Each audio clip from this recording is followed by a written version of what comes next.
सीखने सिखाने की प्रक्रिया में आकलन एक महत्वपूर्ण चरण होता है। हम सब अपने अपने स्तर पर अपना जो हम सीख रहे हैं सिखा रहे हैं आकलन करते ही हैं। मैं स्कूलों में हम एग्जाम्स लेते हैं, एवल्यूशन करते हैं, कंटिन्यूस असेसमेंट भी आजकल कुछ रचनात्मक आकलन की बात हो गई है। पर मैं आज बात कर रहा हूँ इंटरनेशनल असेसमेंट की। क्या सभी बच्चों को एक साथ एक एग्जाम में जांचा जा सकता है कि कौन देश में हमारे सभी बच्चे जो 21st सेंचुरी के अकॉर्डिंग लर्निंग ले रहे हैं या नहीं ले रहे हैं, या जो ऐसा जिसकी ज़िंदगी में ज़रूरत है वो नॉलेज उन्हें दी जा रही है, नहीं दी जा रही है। जी हाँ, एक ऐसा एग्ज़ाम जो इंटरनेशनली वैलिड है, रिकॉग्नाइज्ड है, उसमें इंडिया का क्या कहाँ परफॉर्म करता है, क्या करने वाला है, उसके बारे में आज हम जानने वाले हैं। तो मैं विकास और आज फ्रेंड्स हम जान रहे हैं पीसा के बारे में, programme for international student assessment. ऐसा प्रोग्राम सन 2000 में बनाया गया, सोचा गया OECD द्वारा। ऑर्गेनाइजेशन फॉर इकोनॉमिक को डेवलपमेंट कंट्रीज का एक ऑर्गेनाइजेशन है। 36 कंट्री जुड़े हुए हैं, तो जो नॉन मेंबर्स हैं वो भी इस ऐसा एग्जाम को ले सकते हैं। पर्पस सिंपल सा है कि चेक करना,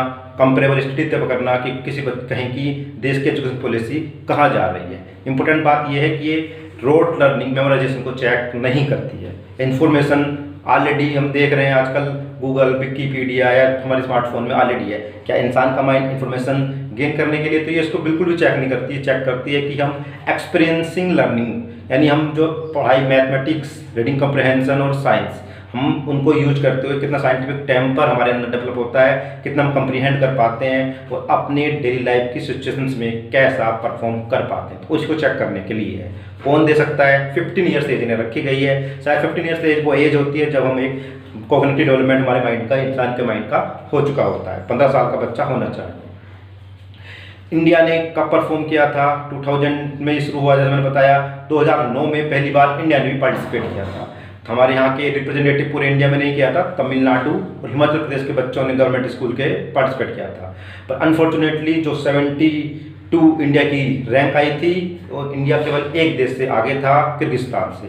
आप सोच सकते हैं कि जो contemporary education policy education system चल रहा है उसमें हम कहाँ स्टैंड कर रहे हैं। 72 रैंक, यानी हम केवल एक 70 हमसे नीचे एक और था किर्गिस्तान, उससे आगे थे। यानी हमारे यहाँ पे जो बेस्ट इतना अच्छा पढ़ाया जा रहा है वो कितना है। हालांकि हमारे एजुकेशन पॉलिसी NCF डॉक्यूमेंट तो कहते हैं, पर क्लासरूम में अभी भी रोट लर्निंग और मेमोराइजेशन पे जोर दिया जा रहा है। तो अब उसके बाद इंडिया ने पार्टिसिपेट ही नहीं किया, दिखा परफॉर्मेंस के बाद इंडिया की हिम्मत ही नहीं हुई है। पर उसके बाद अगेन 2021 में इंडिया तैयार है दोबारा पीसा को टेस्ट में पार्टिसिपेट करने के लिए। इस बार चंडीगढ़ को चुना गया है। चंडीगढ़ के जो गवर्नमेंट स्कूल्स हैं उनको रैंडमली एक मानक तरीके से सेलेक्ट किया गया है। उनके नवोदय विद्यालय, 600 नवोदय विद्यालय और 3000 केंद्रीय विद्यालय के स्टूडेंट इस टेस्ट को दे रहे होंगे, तो वो तैयारी कर रहे हैं। और ये पाया गया कि उनकी तैयारी मैथ्स में अभी उतनी अच्छी नहीं हो रही है ना। NCERT के ऑफिसर कौन सिलेक्ट करता है पेपर, ये आपको माइंड में हो रहा होगा। जो कंट्री ऑलरेडी पीसा टेस्ट दे चुकी हैं उन्हीं के एजुकेशन एक्सपर्ट इस टेस्ट के पेपर को बनाते हैं। तो क्वेश्चन पेपर रोट लर्निंग और मेमोराइजेशन से दूर एक्सपीरियंसिंग लर्निंग और सिचुएशन बेस्ड होते हैं। जो आपको आपकी जो रीडिंग कॉम्प्रहेंशन है, मैथमेटिक्स और साइंस है, इन तीनों का लाइफ में जो सिचुएशन आएगी उसमें आप किस तरह यूज कर रहे होंगे। अभी हाल में ही इसमें चेंज आया। उस चेंज में क्या चेंज आया कि इसमें 2 इनोवेटिव सब्जेक्ट और जोड़ दिए गए। तो कोलैबोरेटिव प्रॉब्लम सॉल्विंग, इसे 21वीं सेंचुरी से खास इसके लिए होने वाली है, और फाइनेंशियल लिटरेसी, इन दो को इनोवेटिव ऑप्शनल है, इसको भी हम चूज कर सकते हैं। तो 4 घंटे का टेस्ट और 2021 में हमारा इंडिया पार्टिसिपेट करने वाला है। होप कि इंडिया इस बार कुछ बेटर परफॉर्म करेगा। टेस्ट सन 2000 से एवरी 3 ईयर पे होता है, पर मैंने जैसा बताया आपको कि 2009 में एक बार पार्टिसिपेट किया था, इंडिया की अच्छी परफॉर्मेंस नहीं रही, उसके बाद इंडिया ने से बाहर हो गया था। पर दोबारा से 2021 में इंडिया इसके अंदर पार्टिसिपेट कर रहा है। करीब 1.75 लाख के बच्चे हमारे गवर्नमेंट स्कूल के इसको पार्टिसिपेट करने वाले हैं। सोच रहे होंगे कि इसमें किस तरह के क्वेश्चंस आते हैं और हमें अगर सैम्पल क्वेश्चन देखना है तो कहाँ देख सकते हैं। तो आइए मैं आपको बाहर ले चलता हूँ, बता देते हैं कि इसकी ऑथेंटिक इन्फॉर्मेशन आपको कहाँ से मिलने वाली है। तो ऑथेंटिक में मिलेगी OECD, जो organisation for economic and development country की साइट पर। मैं आपको इसमें आप सर्च कर सकते हैं और वहाँ देख सकते हैं पीसा के नाम से पूरा उन्होंने अलग से सेक्शन बनाया हुआ है। उसके अंदर उन्होंने प्रीवियस ईयर के पेपर भी डाले हुए हैं और टेबल भी बनाई हुई, रैंक भी दिखा देते हैं। आप देख सकते हैं कि कौन सी कंट्री किस रैंक पे कहाँ जा रही है ना। तो इंडिया ने केवल एक बार पार्टिसिपेट किया है 2009 में, तो उसमें आप नहीं मिलेगा आपको, पर आप अदर कंट्रीज की इसमें देख सकते हो। और ये एजुकेशन पॉलिसी या एजुकेशन में जो चेंज करने हैं 21वीं सेंचुरी में, उसके लिए बहुत इंपॉर्टेंट है कि किस तरह की एजुकेशन की हमें ज़रूरत है। क्योंकि ये मानना ये है कि हम सब मिलकर एक दूसरे से सीख कर, एक दूसरे की मदद करके ही अब सर्वाइव किया जा सकता है, जिस तरह के हालात फ्यूचर में हैं, होने वाले हैं या वर्तमान में चल रहे हैं। तो पीसा उसी की एक तैयारी है। फिनलैंड ने इसका बहुत ज़्यादा फायदा उठाया है और अपने टेस्ट उसके रिजल्ट से अपनी पूरी एजुकेशन पॉलिसी को रिवॉल्व किया, शिफ्ट किया, और आज वर्ल्ड की बेस्ट एजुकेशन पॉलिसी में वो गिना जाता है। नेशन सोसाइटी को प्रोग्रेस करनी है, आगे बढ़ना है, तो उसके लिए ज़रूरी है कि वो सक्सेसफुल एजुकेशन सिस्टम को बनाए और उसको प्रायोरिटी दे, वो ज़्यादा उस पर इन्वेस्टमेंट करे, वो अपने इस बात पे बिलीव करे कि हर बच्चे में इक्वल पोटेंशियल होता है, सभी स्टूडेंट हाई लेवल की लर्निंग सीख सकते हैं। वो अपने हाई टीचर्स पे इन्वेस्ट करे, हाई क्वालिफाइड टीचर्स किससे डेवलप किए जाएंगे। नंबर ऑफ़ टीचर्स से कुछ नहीं होता है। हमारे देश में ऐसा है कि हाँ टीचर्स प्रोवाइड, पहली बार टीचर ही नहीं है, मान लो फिर कहा जाता है टीचर्स प्रोवाइड कर दिए गए हैं, पर टीचर से काम नहीं चलने वाला है। उनकी पोटेंशियल, उनकी क्वालिफिकेशन हाई लेवल की होनी चाहिए। वो कम एक अच्छा टीचर जो तो बच्चों के साथ कर सकता है चमत्कार, वो कई सारे ख़राब टीचर मिलकर भी नहीं कर सकते। इस बात को समझने की ज़रूरत है। तो अब आप लोग ये तय कर लीजिए, ये सोच लीजिए कि क्या हमारे देश में जो हमारी गवर्नमेंट है, हमारे पॉलिसी मेकर हैं, वो टीचर्स पे और अपनी एजुकेशन पर किस डायरेक्शन में जा रहे हैं। तो आप ही 21st सेंचुरी का फैसला करने वाले हैं, या आप उन्हीं पुराने जड़े मुद्दों को पॉलिटिक्स करते रहेंगे, या आप एजुकेशन को मेन स्ट्रीम में लेकर आने वाले हैं। पीसा के बारे में आपको ऑथेंटिक इन्फॉर्मेशन चाहिए तो आपको काम करना है, अपना ब्राउज़र ऑन और टाइप करना है वहाँ पर OECD country. Actually OECD country ने ही इस एग्ज़ाम को शुरू किया था, है ना। आप देख सकते हैं जो फर्स्ट आपका लिंक आएगा OECD.org, इस पर क्लिक करके हम इस साइट को खोलेंगे और देखेंगे इस साइट पे क्या क्या दिया हुआ है। OECD.org कुछ ऐसा होम पेज आपको दिखाई देगा जब आप OECD.org की साइट को ओपन करेंगे। तो OECD एक ऑर्गेनाइजेशन है फॉर इकोनॉमिक एंड को डेवलपमेंट के लिए।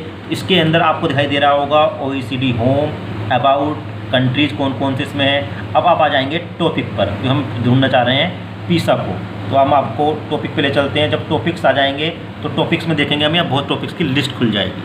तो आप देख रहे होंगे कि topics agriculture, cooperation, digital, economy, finance, health, industry, migration.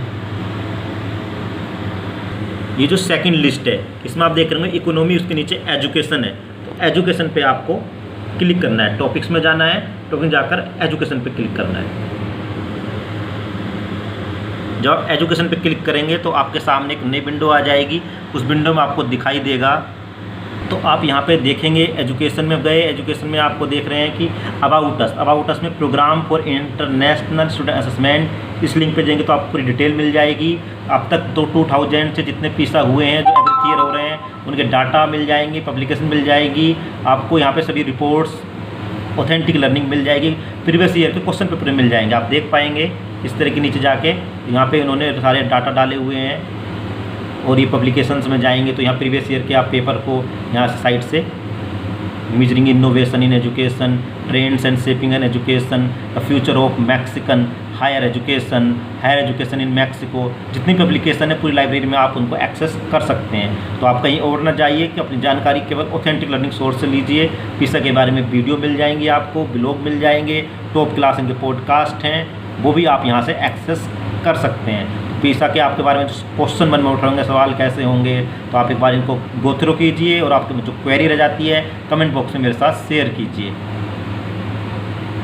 हम आपस में इस चर्चा को आगे बढ़ा सकते हैं कि इस तरह की इन्फॉर्मेशन को शेयर करने से, देखने से क्या हम समझ रहे हैं, क्या दिक्कतें आ रही हैं।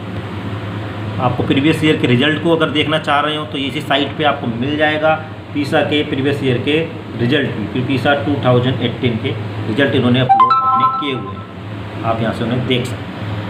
को बताया था कि पीसा की हर ईयर एक स्पेसिफिक थीम होती है, यानी मैथमेटिक्स, रीडिंग कंप्रेhension, साइंस में से इस बार की तो 21 की थीम है वो है मैथमेटिक्स, और 2024 में learning in the digital world, उसको भी उन्होंने अनाउंस किया हुआ है।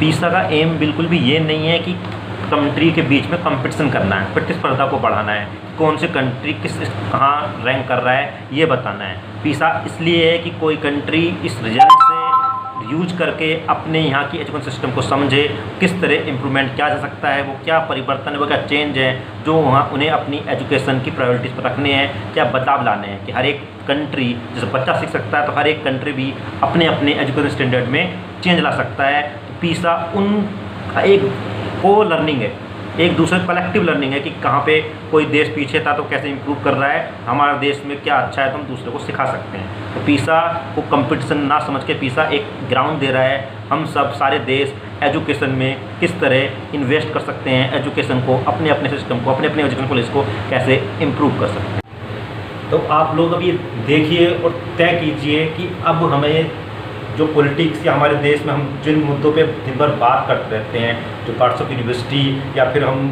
फेसबुक पर ज्ञान लेते रहते हैं कि हम किस डायरेक्शन में जाना चाहेंगे, दुनिया भर में किस ओर बढ़ रही है। एजुकेशन ही वो एक टूल, वो एक सर्वाइवर, एक सेवियर हो सकता है। तो अभी भी टाइम है, अलार्मिंग सिचुएशन है, कोरोना काल चल रहा है, हम सब समझें कि एजुकेशन की इम्पोर्टेंस क्या है, हमारे मुद्दे जो भटक रहे हैं अब होने चाहिए, चाहे पॉलिटिक्स हो या कोई भी हो, आम लोग भी हम बातें करें तो एजुकेशन की करें कि हम किस तरह अपने देश की हम हर आदमी, आम आदमी कंट्रीब्यूट कर सकता है, एक प्रेशराइज, एक एडवोकेट, एक इस तरह का माहौल खड़ा कर सकता है कि जो भी एक सरकार आ रही है, लोकतंत्र है, चुनी हुई सरकार रहती है, फिर भी वो हमारे हित के फैसले क्यों नहीं करती है। तो क्योंकि हम सब डिमांड ही नहीं करते, एजुकेशन डिमांड में नहीं है, ना तो हमारे नीति निर्माताओं का ध्यान है ना हमारा ध्यान है। तो बनिए लर्निंग कम्युनिटी का हिस्सा, आप एक इस मुहिम मेरे साथ आइए, चैनल को सब्सक्राइब, नोटिफिकेशन बेल को ऑन, ताकि लेटेस्ट अपडेट मिलती रहे कि क्वालिटी एजुकेशन खैरात नहीं है, सरकार हम पे एहसान नहीं कर रही, हम सबका हक है। तो वो हक सब तक पहुँचाने के लिए